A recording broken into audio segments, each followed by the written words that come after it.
morning, everybody. Welcome to Vienna. I have the pleasure today of reading the speech of Mr. Fedotov, who unfortunately could not be here. My name is Roberto Arbitrio. I'm the Chief of Staff and Strategy Advisor of the Executive Director. So I will now read Mr. Fedotov's statement. So, ladies and gentlemen, on behalf of UNODC Executive Director Yury Fedotov, I am pleased and honored to welcome you to the VIC at the start of Evaluation Week. UNODC is proud to host the UNEG Evaluation Week. This is the second time that this important event has been held here, and I thank all Vienna-based organizations, in particular the independent evaluation functions of UNODC, for their cooperation in making this possible. Evaluation has emerged as one of the most vibrant and strategic areas of international organizations. This critical function safeguards our institutional health by helping us to understand what works and why. A culture of critical reflection, transparency, and honesty requires constant investment in terms of leadership, skills, standards and norms, and of course, financial resources. I congratulate you for having set up one of the most renowned professional networks of the UN with the UN Evaluation Group. In times of budget cuts and resource constraints, forums such as UNEG help to showcase the crucial role of evaluation in promoting structural reforms and strategic realignments, and offer a rare opportunity to share experiences and plans for the future. We at UNODC consider evaluation an utmost priority. Let me give you some examples. Our evaluation functions underwent a UNEG professional peer review in 2016, which received considerable attention from our stakeholders. Follow-up to the recommendations is expected. As part of our efforts to achieve 100% evaluation coverage, our office is spearheading the development of a web-based system to support the conduct of evaluations and serve as a knowledge management tool. I understand that our evaluation unit will be going into more detail about this in a presentation this week. In addition, our office is revising the evaluation manual with guidelines and operating procedures, as well as an e-learning tool which will also benefit member states. Furthermore, we are making significant investments in assessing our work in the area of gender. Evaluation represents a crucial agent of change, and we are confident that these efforts will help to further accelerate the progress we want to see, both in Vienna as well as in the field.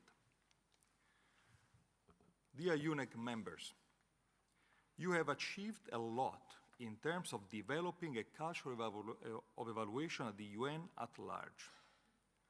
Evaluation is also playing an important role in bringing marginalized groups to the forefront, helping to make their voices heard and ensuring that their demands and interests are part of the agenda for change, which the SDGs stands for.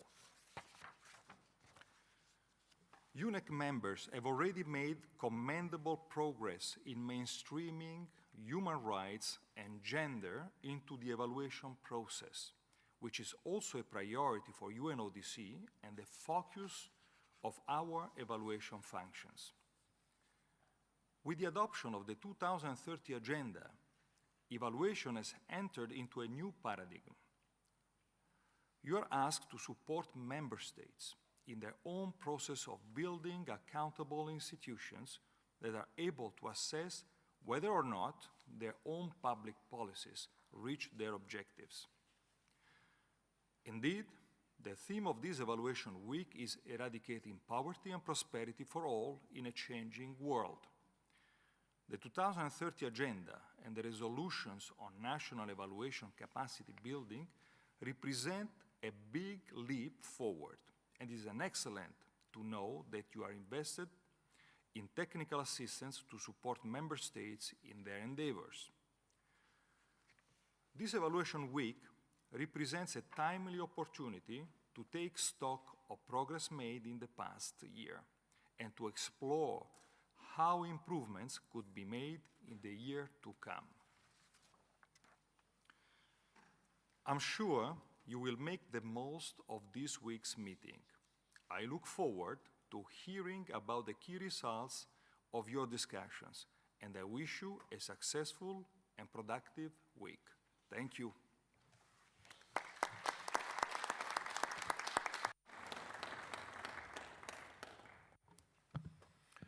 Well, thank you very much, Roberto. And dear colleagues and friends, it really gives me a big pleasure to welcome all of you to the, I would say, to the biggest ever UNEG Evaluation Week. We are 135 participants from 47 different UN agencies. Roberto already very clearly explained the importance of evaluation, so I will not elaborate further on this. But let me say just a few words about the EP, the Evaluation Practice Exchange. As you know, the EP is a unique opportunity for all of us to share our experiences, good practices, lessons learned, but also challenges and sometimes failures in bringing about a strong evaluation function in our own UN agencies, but also in the system-wide evaluation function for the UN system. We speak a lot about the importance of South-South cooperation, while I think that the EPE is really a great opportunity for us to have a UN-UN cooperation. We are really a big community of practice, and we work a lot together during the year, virtually, through emails, webinars, etc. But the EP is really the opportunity to meet face-to-face, and not only to share knowledge and practices, but also to get to know each other so that we will be able to work together in a more effective and efficient manner. It's really exciting to see how many agencies and participants and UN evaluators came together really to work for the EP and to share his or her own experience. Every year, the EP program gets more and more interesting. This year, for the second time, the EP was designed to share experiences on how to evaluate key components of the SDGs. As you know, we took the decision to align our team and our program to the high-level political forum that is responsible within ECOSOC, that is responsible to facilitate the national SDGs reviews. So last year, the focus was on the No One Left Behind, and this year, the focus is on alleviating poverty. This is why this year the program spans from evaluating intervention with no one left behind lenses, both in development context as well in humanitarian context, in evaluating transformative change, and also in national evaluation capacity development. So I would really like to thank the Vienna-based agencies for the wonderful work and really warm hospitality in welcoming us this week at the Evaluation Week. And specifically, I would like to thank the EP committee. So I would like to thank Giovanna Pennars from IFAD, Javier Guarnizo from UNIDO, Martin Barugahare from UN Habitat, Adam Ruiz Villalba from UNODC, Aurelia Larmoyer from the Atomic Agency, and Juan Nguyen from UNDP, in addition to the Secretariat, while Jean Zhang, who after working so hard to make also this evaluation week possible, she decided that she had something more important to do this week. And actually, as you know, she's in maternity leave. But also Sasha Yannick, who took over from Jean in an excellent manner just a few weeks before this evaluation week was to be launched. But also Charlotte Gunnarsson from ODC, who has been really wonderful in facilitating all the logistical organization. And obviously, Inga Sniukaite from UN Women and Ada Ocampo from UNICEF, who have been the co-chair of the EPE committee. So it's only thanks to all the EPE committee members that we will be able today and tomorrow morning to share our experiences. So once again, thanks a lot to everybody, and especially Inga and Ada for their leadership in the EPE committee. And welcome again. And without any further ado, I would like to pass the floor to Inga and Ada to accompany us through the program of the EPE. Thanks a lot.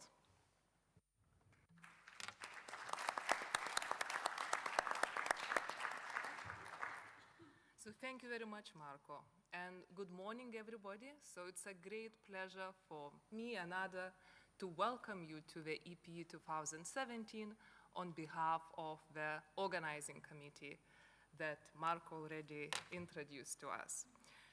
So this year, the EPE theme is eradicating poverty and in the changing world.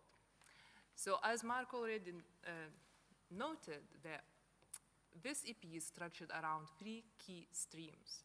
So the stream 1 is on evaluating interventions with no one left behind lens. Stream 2 is on evaluating transformative change under the 2030 agenda, and the stream 4 is on evaluation capacity development. So there was lots of interest this year in these different streams, and we have parallel sessions. So therefore, choose wisely between different sessions and choose where you can learn more and also where you can contribute. As Marco emphasized, so the success of EPE really depends on your participation, your active engagement. So therefore, please bring your ideas and experiences to the table. So in terms of the organizational matters, so the majority of the session, the parallel sessions, so they will be held in 2 rooms. So this room and also M2. So for the group work, we will split in the smaller rooms, and facilitators, they will guide you to different working groups. So another aspect, maybe what I would like to emphasize, that some of the sessions will be recorded, particularly joint sessions, and also we will have the camera operators to coming in to record some of our group work.